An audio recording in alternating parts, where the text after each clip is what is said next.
कलेश करने क्यों आता है और दुख क्यों आते हैं। मैं ये 5 बात आपको रिसीव करना आपको कि पहला पॉइंट हमारा होगा घमंड करने से।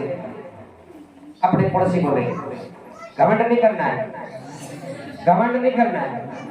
अपने पड़ोसी से बोले घमंड नहीं करना है, घमंड नहीं करना है।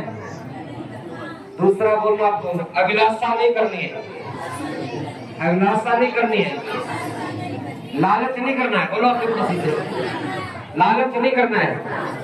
हाँ बोलो अपने पड़ोसी से लालच नहीं करना है। चौथा पॉइंट आइए हम अगले वचन में जाऊंगा मैं। यही परमेश्वर के वचन से आज सीखेंगे हम ये 5 विधियां जो घर में समस्या आती है, विपत्ति कलेश और दुख क्यों आते हैं और इससे हम कैसे निवारण कर सकते हैं, कैसे इसको हल कर सकते हैं और हम कैसे प्रार्थना कर सकते हैं, कैसे विपत्तियां दूर होगी। यही परमेश्वर के हम कलाम में जाएंगे। उत्पत्ति 3 और उसकी 17 से लेकर 19 तक हम वचन को देखेंगे आज्ञा न मानने से। क्योंकि आज खुदा का कलाम जो परमेश्वर के दास आपको सिखाते हैं कि सबसे पहले परमेश्वर की आज्ञा का पालन करें। अपने घर में अपने बच्चों के, अपने पति का, पति अपने पत्नी का ये आज्ञाकारी बनना बहुत जरूरी है। जब तक आप आज्ञाकारी नहीं बनते तो आपके घर में क्या है घमंड पैदा आ जाएगा आपके अंदर। ये पहला होगा मेरा घमंड का कारण कि घमंड कैसे आता है। जैसे आदम को परमेश्वर ने पैदा किया और आदम और हवा को पैदा किया, लेकिन उन्होंने परमेश्वर की आज्ञा को तोड़ दिया। यही कलाम सिखाता है। हालेलुया। और आदम से उसने कहा, तब आदम और उसने आदम से कहा, तूने जो अपनी पत्नी की बात सुनी।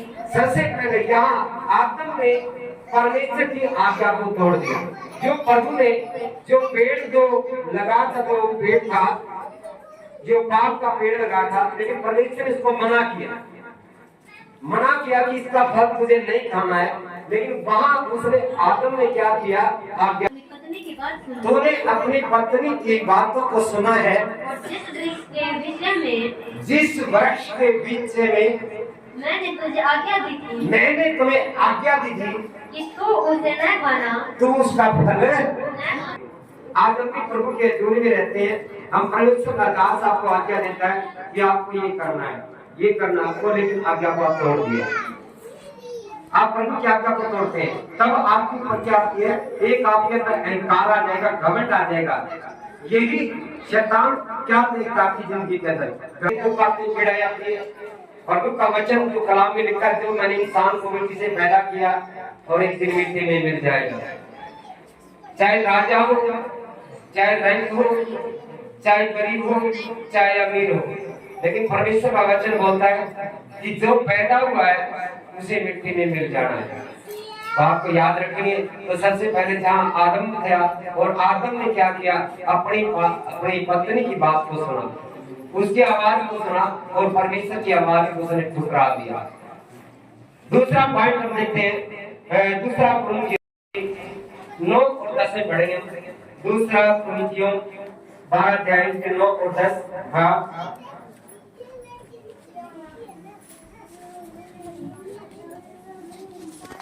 दूसरा कुरिन्थियों 12 अध्याय 9 और 10। पर उसने मुझसे कहा, तब उसने मुझसे कहा, मेरा अनुग्रह तेरे लिए बहुत है। उसने मुझसे कहा कि मेरा अनुग्रह तेरे लिए बहुत है, क्योंकि मेरी सामर्थ निर्बलता से सिद्ध होती है। मेरी जो सामर्थ है, जब पौलुस ने प्रचार किया, ध्यान दीजिएगा, जो पौलुस ने प्रचार किया, पौलुस के ऊपर इतनी समस्या आई, इतनी दुख आई, क्योंकि पौलुस को 3 बारी उसके ऊपर ताड़ना आई और एक बार समुद्र में इसका जाल भी टूट चुका था, लेकिन उसके ऊपर भी समस्या बहुत सी आई।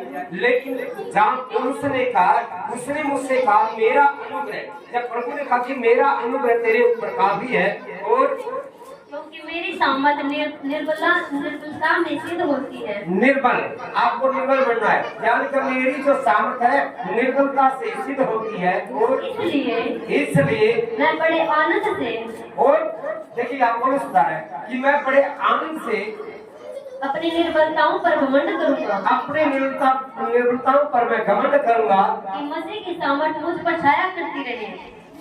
मसीह की सामर्थ मेरे ऊपर हमेशा छाया करती रही। हालेलुया।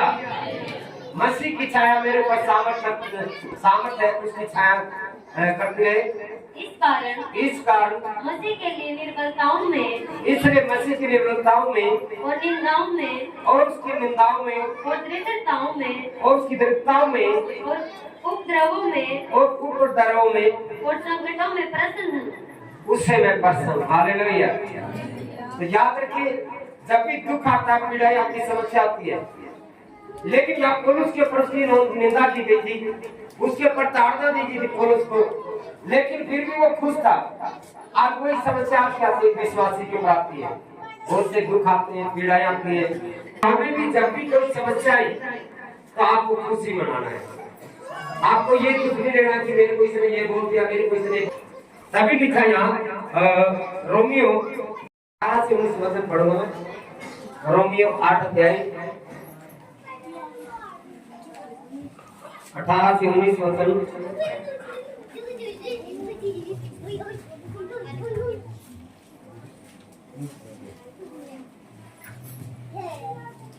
क्योंकि मैं समझता हूँ कि इस समय के जो दुख है और कलेश उस महिमा के सामने जो हम पर प्रकट होने वाली है। आप याद रखें, जो दुख है, जो परमेश्वर ने जो भी कोई किसी प्रकार की समस्या है, यानी का इस समय में जो महिमा में, जो उसके कलेश में और प्रकट होने वाली है, जो प्रकट होने वाली है, कुछ भी नहीं है। ये कुछ भी नहीं है। आज इतनी समस्याएं जो पूरे देश के ऊपर चली हुई है, लेकिन ये कोई समस्या नहीं है। तभी दूसरा पॉइंट में जाऊंगा मैं, लालच में शैतान लालच पैदा हो जाएगा। क्यों आया? क्योंकि जब हवा थी, हवा ने सबसे पहले आज्ञा को तोड़ दिया। पहला उसके अंदर जो घमंड आया, और दूसरा यहाँ उसके अंदर एक लालच आया। जब उसने फल को देखा तो उस फल को देखकर उसके अंदर क्या आ गया? लालच। और यही हमारे अंदर जब लालच पैदा हो जाता है, शैतान हमारी जिंदगी में काम करेगा, सबसे पहले आपके अंदर लालच पैदा कर देगा। यही लालच लिखा गया वचन के अंदर। याकूब की 1 अध्याय की 12 पढ़ेंगे, 14 अध्याय में पढ़ूंगा मैं, 1 की 14। हाँ। परंतु प्रत्येक व्यक्ति अपनी अभिलाषा में, याद रखिए, अब किसके कारण आता समस्या? ये खुद की अभिलाषा में। क्योंकि जो हवा ने थी, हवा ने 5 गलतियां में उसने किया। क्योंकि सबसे पहले वो जब यदन की वाटिका में जहाँ पेड़ था, वो बुरे का था, उस पेड़ के पास वो गई। दूसरा उसने देखा पेड़ को। तीसरा उसके मन को भाया। चौथा उसके मन को ललचाया। पांचवा उसने अपने आप को पाप कर बैठी। ये 5 इसमें गलतियां हमारे की। तभी याद लिखा गया है कि वचन के अंदर, परंतु प्रत्येक व्यक्ति अपनी अभिलाषा में खींचकर और फंसकर परीक्षा में पड़ता है। याद रखना, आज हम प्रार्थना करते हैं तो क्या चलते रहे। क्यों आ रही है? क्योंकि प्रभु का वचन बोलता है, बेटा अपनी अभिलाषाओं के लिए आपस में वो व्यक्ति आपके ऊपर आई हुई है। तीसरा चौथा पॉइंट, तीसरा पॉइंट आपके अंदर लालच डालेगा। जैसे हवा ने उस पेड़ के फल को देखा, और देखते ही उसके मन में लालच आ गया, और लालच उसको अंधकार में लेके गया। तभी लिखा गया पहला तीमुथियुस उसकी 6 अध्याय और उसकी 9 से 10 तक मैंने हुआ। पहला तीमुथियुस 9:6 अध्याय। हाँ। पर जो धनी होना चाहते हैं, जो कोई धनी होना चाहता है, वह ऐसी परीक्षा और फंदे और बहुतेरे व्यर्थ है। आप ध्यान दीजिए, जो धनी होना चाहता है, जो भी कोई सोचता है बड़े धनवान बनूं, गाड़ी हो, बंगला हो, तो याद रखिए जब धनवान ऐसे जाएगा, क्योंकि धनवान बनने के लिए वो सब कुछ करने के लिए तैयार हो जाएगा। चाहे उसको किसी का कत्ल करना पड़े एक धनवान बनने के लिए। यही लिखा गया वचन के अंदर कि वह जो धन्य होना चाहता है वे ऐसी परीक्षा और फंदे और बहुत तेरे व्यर्थ है। जब वे पाप करते हैं, जब चोरी करता बड़ा चोरी कर लिया, ऐसे फंदे में फंस जाते हैं और हानिकारक लालसाओं में फंसते और हैं, हानिकारक जो लालसाओं में फंस जाते हैं और जो मनुष्य को बिगाड़ देती है। हालेलुया। तो बेटा पाप है ना, सबसे बड़ा जिंदगी में शैतान है, हमारे पाप ले गया, लालच ले गया, वो लालसाओं को जगाता है और बहुत एक बड़ा आपकी जिंदगी फंदा बन जाता है। फिर उस फंदे में से निकलना बहुत मुश्किल हो जाता है। हमें लालच नहीं करना चाहिए और विनाश के समुद्र में डुबा देती है। क्योंकि वो लालच है, वो एक दिन हमें नरक की ओर लेके जाएगा। तभी दिखा तीसरा चौथा पॉइंट में जाऊंगा मैं। अक्कूब के बारे में देखते हैं। अक्कूब की पत्री 2 अध्याय इसकी 4 में देखते हैं। अक्कूब की पत्री 2 अध्याय इसकी 4। उसका मन खुला हुआ है, देख उसका मन खुला हुआ है, उसका मन सीधा नहीं है, उसका मन सीधा नहीं है, परंतु धर्मी अपने विश्वास के द्वारा जीवित रहेगा। हालेलुया। हालेलुया। और किसे जिएगा? विश्वास के द्वारा। विश्वास के द्वारा वो जिंदा रहेगा। यहाँ लिखा गया था जब अक्कूब था वो जब प्रार्थना कर रहा था तब अक्कूब ने जिंदगी के अंदर कार्य बनते नहीं है, बनते बनते रुक जाते हैं या कोई कारणवश से आगे नहीं बढ़ पा रहे, क्योंकि खुदा की कोई हो सकता है कोई हमें ताड़ना आ जाती प्रभु की। वो ताड़ना देखता अपने बच्चों के देखा। जब तक एक बच्चा गलती करता है, यदि अपना बेटा बेटी कोई गलती करती है तो माता पिता उसको क्या देते हैं? ताड़ना देते हैं। ऐसे हमारा पिता परमेश्वर है जो आप लोगों को ताड़ना देता है। यही ताड़ना यहाँ लिखा गया वचन के अंदर। हालेलुया। हालेलुया। इब्रानियों 12 की 5 से 8 देखो मैं। और तुम उस उपदेश को, इब्रानी पुस्तक 12 अध्याय और 5 से 8 तक, और तुम उस उपदेश को जो तुमको पुत्रों की नाई दिया जाता है भूल गए हो। यह मेरे पुत्र, प्रभु की ताड़ना को हल्की बात न जान। हालेलुया। परमेश्वर के उपदेश को कि आप भूल चुके हो। आप ज्यादा बाइबल कितने लोग पढ़ते हैं? आप बाइबल नहीं पढ़ते, सबसे मेन कमजोरी है। मैंने पिछले संडे को कहा, अब देखो ये परीक्षा की बड़ी होती है कि बाइबल नहीं पढ़ते, प्रार्थना नहीं करते, फायर प्रार्थना नहीं करते। आप यहाँ लिखा है परमेश्वर की ताड़ना को हल्की मत समझे, और जब वह तुझे घुड़के तो हियाव न छोड़। याद रखिए दुख आएंगे, ऐसा कोई राजा नहीं है जिसके ऊपर दुख नहीं आएगा, ऐसा कोई गरीब नहीं है जिसके ऊपर दुख नहीं आएगा। चाहे राजा हो, चाहे रईस हो, चाहे गरीब हो, और चाहे कोई अमीर हो, दुख हर एक के अंदर आता है। और दुख ज्यादा किसी में आता है, हम सोचते कि प्रभु में जाएंगे, चंगे हो जाएंगे, ऐसे हो जाएगा, ये हो जाएगा। लेकिन आपको याद रखना है दुख हर एक चीज में आएंगे, हर एक समस्या आपकी जिंदगी में आएगी। ये नहीं है कि समस्या नहीं आएगी, क्योंकि पौलुस यह बता रहा है, वो बयान करता है वचन के द्वारा कि हे मेरे पुत्र, प्रभु की ताड़ना को हल्की बात न समझना, और तुम दुख को ताड़ना समझकर सह लो। तुम दुख को ताड़ना समझ के सह लो। परमेश्वर तुम्हें पुत्र जानकर तुम्हारे साथ बर्ताव करता है। आमीन। और आपने सह लिया, क्योंकि हो सकता है बेटी को भी दुख सहा हो सकता है परिवार का भी दुख सहा हो सकता है अपने पति का भी दुख इसने सहा हो। तो ये ताड़ना थी इसके ऊपर, और परमेश्वर देख रहा था अभी कि देखा मजबूत है कि नहीं। लेकिन काफी बार क्या थोड़ी सी समस्या आ जाती, थोड़ी सी प्रार्थना आ जाती है, लोग प्रभु को छोड़ के भाग जाते हैं। हालेलुया। तब प्रभु ने कहा है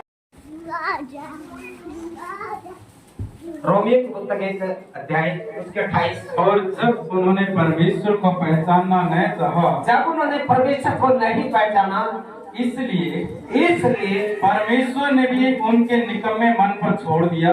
हालेलुया। आदि मेरे बच्चा आपको समझना है, परमेश्वर के दासों, आप समझो मेरी बात को।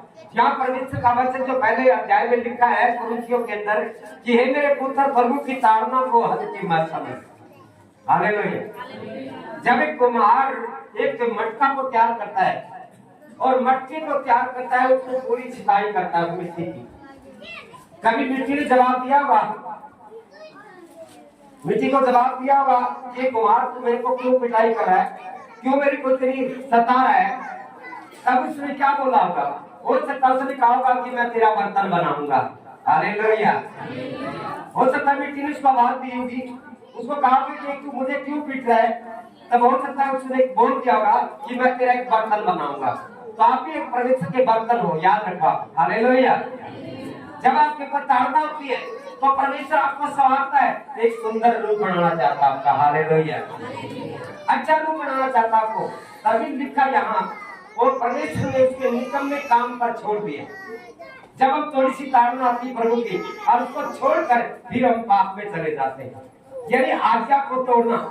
जब उसने आदम जो हवा ने उसकी आज्ञा को तोड़ा तो कहाँ चले गए, पाप में चले गए, क्योंकि इसने अनाज्ञा किया। और यही प्रभु का वचन जो सिखाता है, जहाँ उसमें लिखा गया है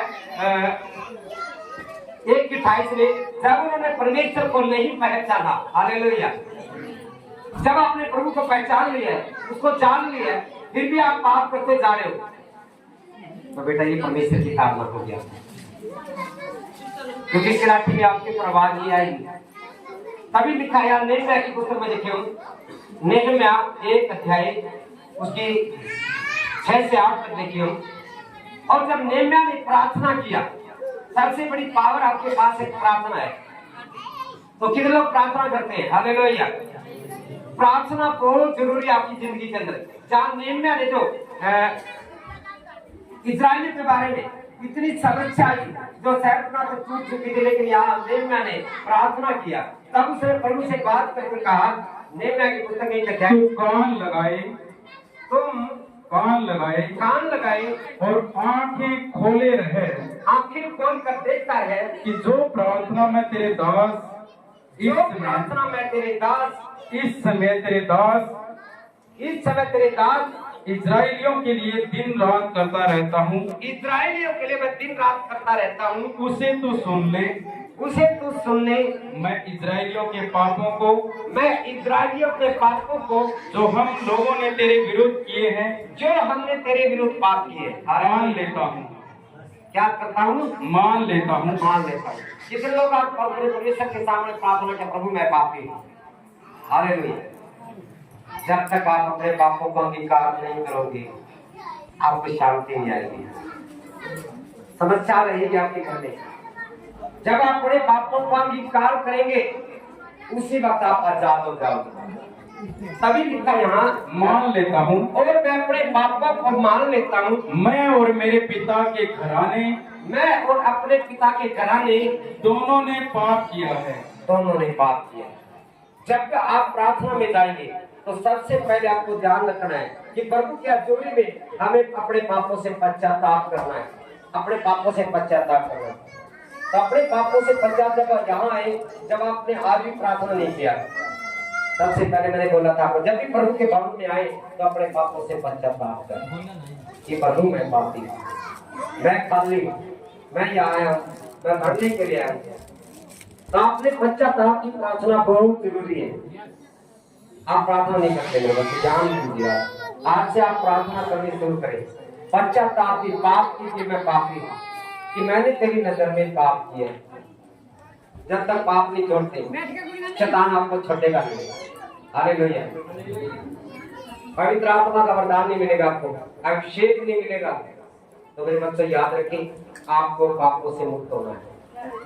आज आपकी प्रार्थना होगी, आज से आपको प्रार्थना होगी आपकी अपने पश्चाताप की प्रार्थना होगी, क्योंकि प्रभु का वचन जहाँ नेहम्याह ने कहा, मेरा और मेरा घराना दोनों पापी है। जब वो प्रार्थना कर रहा था अपने परिवार के समेत में, बहुत जरूरी है। जब तक आप अपने पापों से इनकार नहीं करोगे तो परमेश्वर की आत्मा को नहीं देगी। परीक्षा लेता है, 5वां पॉइंट मेरा, कि परमेश्वर परीक्षा लेता है। हालेलुया। अपने पड़ोसी को बोले, परमेश्वर परीक्षा लेता है। परमेश्वर परीक्षा लेता है। हाँ बोलो पड़ोसी को, परमेश्वर परीक्षा लेता है। याकूब के पत्र 1 अध्याय और उसकी 2 से 4 तक हम देखेंगे और 6। हाँ, हे मेरे भाइयों, जब तुम नाना प्रकार की परीक्षाओं में पड़ो जब अलग अलग परीक्षा में तुम पढ़ो तो इसको पूरे आनंद की बात समझो। आमीन, आमीन, हालेलुया। जब तुम्हारी परीक्षा हो तुम्हें खुशियां मनानी चाहिए, आनंद के साथ, खुशियों के साथ। जब प्रभु ने कहा ये अलग अलग तुम्हारी परीक्षा हो तो तुम आनंद मनाओ, यह जान लो कि तुम्हारा विश्वास के परखे जाने से धीरज उत्पन्न होता है। Hallelujah, hallelujah. जब आपकी परीक्षा होती है, जब प्रभु आपकी परीक्षा लेता है, सबसे पहले आपका विश्वास देखता है कि आपका विश्वास कितना मजबूत है। तब आपको आनंद मनाना है जब भी आपकी कोई परीक्षा हो, तभी। और पर धीरज को अपना पूरा काम करने दो। हालेलुया। जब एक बार पिछली बार दीदी ने कहानी समझाई थी, आपको शायद ध्यान होगा कि किसी ने कुछ गाड़ी मांगी और लेकिन उसको गाड़ी नहीं मिली। जब एक बेटी थी और बेटी विश्वास में थी और वो प्रभु के भवन में गई और वहां जाकर परमेश्वर का वचन को सीखा सुने कि मांगो तो तुम्हें दिया जाएगा। और जब उस बेटी ने मांगा प्रभु से कि प्रभु मैं बहुत ज्यादा परेशान हूँ, मैं पशुओं के लिए चारा लेके आती हूँ, लेकिन चारा लेके आऊँ कैसे कि बहुत ज्यादा उसको भार होता है, तो मुझे एक गाड़ी की जरूरत है। और उसने लगातार प्रार्थना शुरू किया और जब परमेश्वर उसकी प्रार्थना को सुना धीरे धीरे, और जैसे परमेश्वर उसको गाड़ी देने जा रहा था उसने उसी वक्त अपने विश्वास को तोड़ दिया। हालेलुया। क्योंकि काफी दिन से वो परेशान थी लेकिन उसको गाड़ी नहीं मिल रही थी। लेकिन एक दिन ऐसा हुआ कि जब वो सो रही थी उसे एक दर्शन आया और दर्शन में उसने परमेश्वर को देख लिया। हालेलुया।